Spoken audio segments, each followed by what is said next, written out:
Yutong for a good amount of time. Maybe he won't be able to rotate as fast at level 4, but at the end of the day, if you push him back into the box, it's rough. And ONIC, one step ahead, locking in. You want to fight in the box? No problem. We have an insurance policy, and we have a Minotaur. So much AoE for both compositions. I mean, the Faramis and the Minotaur with the Claude and the Lance. Oh my lord, so many AoE. So it's just going to be both teams looking to skirmish. And again, the key here is going to be the re-engage. Let's see what the world thinks. A majority, of course, going over to ONIC, and it's all ONIC, so OP definitely the underdog. Wait, hold up. Singapore, a large majority of Singapore is leaning towards Outplayed here. That's interesting to note. I mean, Singapore also rooted against RSG's opponents 2 times, you know, Phoenix and Evo. So I don't know what's going on in Singapore. It's about maximizing your MSC guest coins. That's the main idea. You got to start looking for these competitors that can double, triple your profits as we're starting to jump into the game. Here we go, game 1 in a best of 3. This is for that slot in the knockout stage. It's Outplay going up against ONIC. Outplay are in dangerous territories here. ONIC have already gotten 1 win. If they lose here, especially 2-0, they're gonna have to go up against Burn X Flash. Home ground advantage to secure the knockout stages. Now, let's keep in mind here, looking at how the starting lineup is going to be, and especially for both compositions, we're not seeing anything funky happening. It's very standard, very default for both sides. Yep, no double XP start, so it's a man-to-man roam, but look at how deep Sans is. What's he thinking here? He just wants to get vision. This is how Sans usually plays with the recalls as well. He's got to be careful here, though. Opposite the channel stampede, good read. KAIRI able to secure the lethal Wanderer. Something I want to bring up, though, is Reshi's choice of talent here. He actually went for the Unbending Will instead of the tenacity that we usually see on Arlet. I'd say 9 out of 10 Arlets these days play the Unbending. Well, 1 out of 10 play the Unbending Will. The other 9 would play the Tenacity. Personally, for me, I love it. I love the Unbending Will because the main idea is if CW decides, I'm going to jump into the middle of this fight, somebody needs to finish him off. And obviously, it's clear that CW... he should be okay, right? Yeah, totally fine. He's able to battle mirror image in time, but at the end of the day, right, it's going to be whether or not this Arlet can take out CW during the mid-game. Towards the later stages, it's going to be a little bit harder. Absolutely. I mean, looking at it again, both teams are just playing it super slow. They both want to contest for the first neutral objective, having a Martis and a Lancelot. So they are going to be transitioning over to that XP lane just in a bit, and you'll see already, Faramis, Sans, first on the board towards that XP lane. I think a lot is riding on KAIRI's shoulders because you can't expect Keyboy to just walk in freely and get a Minnow Inferior in the middle of the box to change the fight, right? KAIRI is going to have to bait out a couple of spells, and this is what we're seeing here. Keyboy is going to hit level 4 before joining. Okay, charging in, early Shark. Tyrant's Revenge going to be able to connect onto Boots, but he doesn't have the Tyrant's Rage just yet. KAIRI with the Phantom Execution. Cancelled away. Boots looking to re-engage already onto base player 1, who will use the Mortal Coil to disengage. Oreshi in the midst of it all right now, caught in, has the final slash to get the reset on the Vengeance. ONIC holding on to that turtle. Sans trying to zone best player away as he pops in a Mortal Coil. No more Mortal Coil to play for. Keyboy going to be knocked up. He does have the Minus Fury right now, and he will be able to use it right now with the Cult Ultra to help him out. KAIRI wins Retribution battle as best player 1 is forced to back away. The RWM locks him in place, but KAIRI and Sans jump to the back. It's Ureshi who finds a trade back, but it's only the Roamer here traded in, and he is caught in a tough spot. Able to use the Vengeance once again. Sans knocked up, has the Shadow Stampede, but Tyrant's Rage locks him down. Sans might just be taken down here, but KAIRI finds in the trade. Sans falls in the back. Shark now going to be targeted down by Boots, who's looking for the kill. A few more hits should do it, and he does not have Flicker. ONIC win out. It's a 3 for 2, and they get the turtle. What a long extended fight there. While all this was happening, CW did get chunked out pretty hard, forced to recall early on. Basic is holding on very nicely to his lead for now. But the real question is, how are they going to play for these upcoming neutral objectives? We saw what it looks like, and unfortunately, for Outplayed, it's a little tough to get in on these fights, especially when Keyboy has his ultimate. You see that OP understands that their strength, or at least in a 50-50 matchup like this, lies in the re-engage. They really tried hard after baiting out a few ults from ONIC. They had that step in, but from there on, ONIC understood that, you can get a better re-engage, but when we're able to split you up and go for the 2-for-1s when you're not ready for it, they're gonna win out, and that's what got them this 1K gold lead in under 4 minutes. Can we also talk about the fact that every time we've seen a Minotaur so far, it's not like everybody immediately starts switching over to Purifies, right? Nobody on the side of OP decided to go Purifies. They wanted to have their flickers available to make the play, that re-engage like you talked about. They don't want to sit there and anchor down. They technically have 3 people with anti-CC. Vengeance, Mortal Coil, and the RWM. So maybe that's the reason as to why they're not going for that. For basic, I think on the Beatrix, it's just natural to go for the flicker, right? You don't really want to go on that Purify. It gets you out of the lane so easily, and yeah, the Purify is just not a good mix, I think, with the Beatrix. If anything, it's ONIC who's respecting that fact, right? The RWM is on almost for sure catch. But look at this, Shark. Stretch it up! Okay, good shot, but Sans brings them back with the Shadow Stampede. KAIRI now just dealing some damage, poking him down. Best player already 1 level down. KAIRI has the level advantage. He can actually get 2 levels. And that costs Shark nothing. That costs Outplay nothing. So they know that for the next minute or so, Sans can't Purify. Yep, they know that for a fact. More importantly, the ultimates are all available for both sides. But wait, hold on.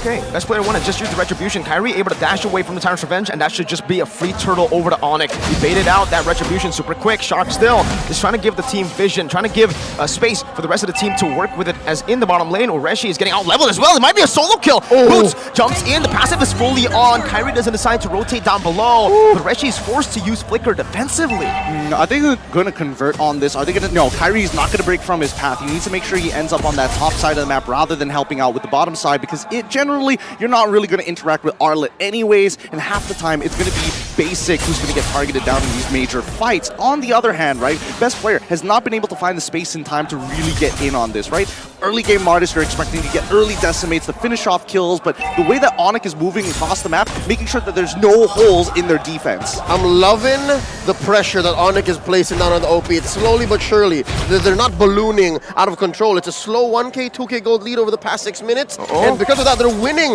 the lanes. ONIC, bottom and top, even mid. Look, it's a 2v1, and then here up top, it's a 3v3. And they're sandwiching OP. Look at the positioning. Yeah, no. And yeah, they leave Ureshi down bottom, but I'm not so sure what he can get there. Boy Minute Fury, no Purify, and that's what it does. Everybody locked down. Who's going to be falling right there as he pops in the real world manipulation to sustain. Best player 1 rotating up top, but he's a bit too late to the party as he's going to be chunked down. Shadow Stampede not just connecting just yet. Tyrant's Revenge blocking KAIRI down the bouncing ball as well, stopping him from using the puncture, but he still is able to play it slow to get out of that situation as ONIC just pick up a free turret. Really good timings on the Thorn Rose, dodging a couple of hits and especially dodging the turret shots to put him into lethal range. 30 more seconds till Turtle comes back up, and if you look at the ults, Sans should technically get his full altar relatively soon. In the meantime here, Boots with that 1 kill lead, and especially with the Black Dragon form and the fact that he is able to disrupt so many members from the side of OP, all of their flickers are basically down. Well, synchronized, Shark get a catch. Bouncing ball as well, KAIRI locked down, but he just stays there. Thorn Rose puncture out. Calm, cold. All right, admit it. Who is sweating here? You have to admit, you gotta be a very confident jungler to sit in front of the nearest Ashen, open up the sidebar just to see the items. Here we go again.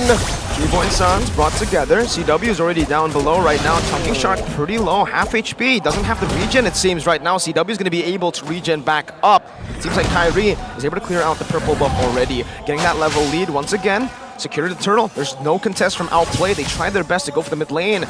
But it might actually be a contest right now. Ooh, Retribution going to be able to secure that. Minus Fury and the knockup onto Ureshi as Boots isolates the members. The Petrify connects onto Hoon. And that's Boots diving all the way under the turret. Waiting out the real world manipulation, but the call also comes down to save Boots. He's still very low. Final slash in the back. T-Boy going to be able to knock 2 members up as CW pokes them down. Not enough damage just for now. Ureshi is going to be executed by the defensive execution. KAIRI on the back. He keeps on going. He might get shut down though. Kai finally down to the shutdown, but it's also a wipe out for ONIC as early as the 8th minute of the game. You see how the 2K, 3K gold lead came into play. They were able to juggle underneath, and yeah, Shark keeps getting these catches, but to no avail, there's no follow-up. Wait, okay. He's good. He's good. Shark is able to walk away from that, but you got to admit, KAIRI sees angles that most people don't. And the fact is, they knew, and especially when you're looking at Hoon here, he played it as great as he can, right? He was managing the shot residue. He quickly dropped down the real-world manipulation to keep himself alive. But look at the angle that KAIRI finds the hop from best player right on top of Hoon to secure this kill, buys enough time for the rest of the team to start wiping them out. I mean, it was a wipeout for the cost of maybe a couple on the way out, but they converted out their minds, went all the way as deep as tier 2 in mid. So that's a main artery that Outplay cannot farm from anymore. And it's not like basically he's having a great time. You see how CW was just free farming, free hitting in mid? He is just getting so much gold here. Let's look at actually 2,000, almost 2,000 ahead. God, this is not going to be an easy game at all. And the worst part for Outplayed is the fact that their tier 1 structures are already gone and the mid tier 2 is gone. The entire jungle is basically KAIRI's at this point. Best weak side goal laner in Indonesia, CW, right? We named him that, and right now he's showing it. A lot of them rotations early on was mostly just 2 words, boots, getting him ahead in that winning matchup already. And CW is able to farm up so well. And the fact is, you know, I think I saw Shark more often in the gold lane. So the fact that he's able to just sustain, this is why the Claude gets picked up. The Swiss Army knife with a Purify as well, unkillable. Shark's not only in the gold lane, Shark is in bushes wherein he's looking for kills that Outplay has no business going for. He started doing this at about minute 1, minute 2, and it's not converting. So I'm guessing it was a tempo misunderstanding between the rest of the team. So yeah, no, now Outplay is catching up. There's no way they're going to contest this. Sure, there is a push up top that basically bought for them, but no. The one scores the first Lord for ONIC here, slowly ballooning up to 7k ahead in 10 minutes. And a free turret too, there's nothing OP's getting. Yep, they're not getting anything, but that's totally fine here because remember, OP have high ground defense, and I think that's going to be really important. We've seen in the last match what high ground defense does for you. It buys you that extra bit of time, and if you have to drag this out to 20 minutes, OP are going to have to make the attempt to do so.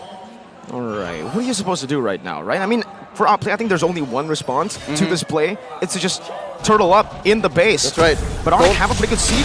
Don't push it, don't push it. Starting up with the RWM, pop that holy shield. They're not going to get enough off of this, and I think even ONIC recognizes that, man, this Lord's too weak. We'll wait for the next one. And I think even for Outplayed, where do you go from here? Who can you really punish? Because Keyboy, he can hold on, actually hold OP hostage with the Minoan Fury. You never know when he's going to come in with it. Okay, penetrated Shark already just fully committing onto Keyboy with the call. Ultra saves him, and the Minoan Fury with a flicker in front. He finds 3 members under the base turret though. No minions coming down. That was a mistake. Keyboy loses his life. ONIC now still disengaging. They've gotten enough damage onto the base turret to say, I'm happy with the trade, but they cannot go for more. Signs of life from Outplay, and again, it rings true that one thing that they should do at this point, approaching 12 minutes into the game, down almost 8k, is to stay in their base, defend up, build up on Hoon, who I think is maybe short one more. He needs one more main item for these high ground defenses to not just stay inside their base. Absolutely. Look at the items. Look how far Sands is ahead of Hoon right now. Wow. Very, very far in terms of the items. 3 items to 2, and even better yet, he is stacking up very fast. So the more they clump up together, the more they want to try and go for this high ground defense. If they fall into the cone of the Ghost Bursters, at least for Sands, he knows he's going to get value. Just set it up for CW. Purple buff CW, did you see that? Right, they're already trying to funnel onto CW. So it's already a very different ONIC to the last time we saw them. Remember, at M4, it was KAIRI-centric. Now, it feels very balanced. And isn't that the same way that EVOS Legends have evolved too? Yeah. They've been able to say, you know, it's not just about brands. Now it's just not about KAIRI. We will let y'all do your thing. And yeah, Sans was the MVP then, but here you see him that he's ready to save his teammates. He's ready to dive in there, maybe even die for the cause. But I'm hoping that they don't have to do that. Because again, now shoes on the other foot. ONIC, what do they have to do? I'd say wait for the Luminous Lord. They're crashing, and I'm seeing at least 2 inhibitors going down. Yeah, you know, at least for Outplay, they're playing extremely disciplined right now. And they know that walking out of the base is just a little too risky, especially with gold lead developed by ONIC. 8.2k so far, the current gold deficit. And with the next 42k mark from the side of ONIC, you can expect that their cores will have at least 4 of their core items. It's rough to begin with, and I think 2 more Lords until OP is able to equalize. 2 Lords, maybe one of them stolen. Like, I think they can survive one more Lord that's on ONIC, and then maybe they can try to steal for the other. But something to note, I didn't notice, ONIC's draft, there's very little magic damage, but the fact that Ureshi had to build an Oracle for himself means that He's respecting Sans. The fact that Ghost Bursters might deal enough damage to take down this unbending Will Arlott. And it's strange to see because ONIC aren't really clumping up in these team fights, right? Usually when you have a cold ulcer to play with, you want to just clump up, and that's why OP really went in on this box composition. Thing is, ONIC have been very sporadic in the way they tackle these team fights, but like you mentioned, low magic damage, only Sans. Basic, just bottle win in nature. So that is definitely a power spike for him that he can utilize. Well, don't forget, keep your eyes on Keyboy. He's got his flicker back up again, and we saw how much damage he can do with the Minoan Fury, and with the third hit of it being flickered into the middle of the enemy team, getting big knockups as well.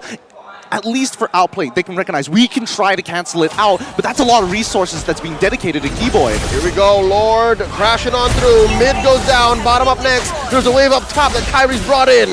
Okay, this is the siege right now. Oh, Basic is going to be engaged on right there. Doesn't do enough damage onto Kairi. Still going to be able to be super safe in the back. Boots pops in Black Dragon form. Real world inflation popped down as well. Rishi can be zoned away from the team. Doesn't have the final slash anyway, so look for anything more. And ONIC say we're happy with 2 base turrets. We might look for 1 more as we go and invade first.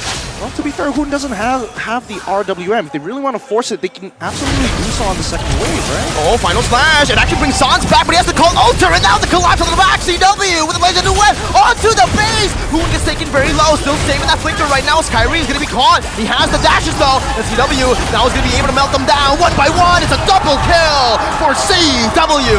A 3 for 0 as ONIC will still pull back the discipline. They do not want to force it. It's Well, maybe they dangerous. do. They're very low. They're very low. It's hard. Kairi might survive, yes, but maybe not Keyboy. Maybe not CW, but they're still going to push. 16 seconds on the clock for the death timers right now. The base is wide open, and CW will just go for it right now with a battle mirror image. 15 minutes in, no minions, but it does not matter. Dominance in game number 1 presented by ONIC. I told you, as soon as that RWM is down, at least they know for a fact they cannot force anything onto ONIC's side. So they're the ones holding the tempo. They're the ones holding the initiative to go back into these fights. And I think even for Outplay, they're like, man, that's really rough. When we don't have the tempo, when we don't have the lead, it feels like ONIC just control them. It begs to be questioned. Were there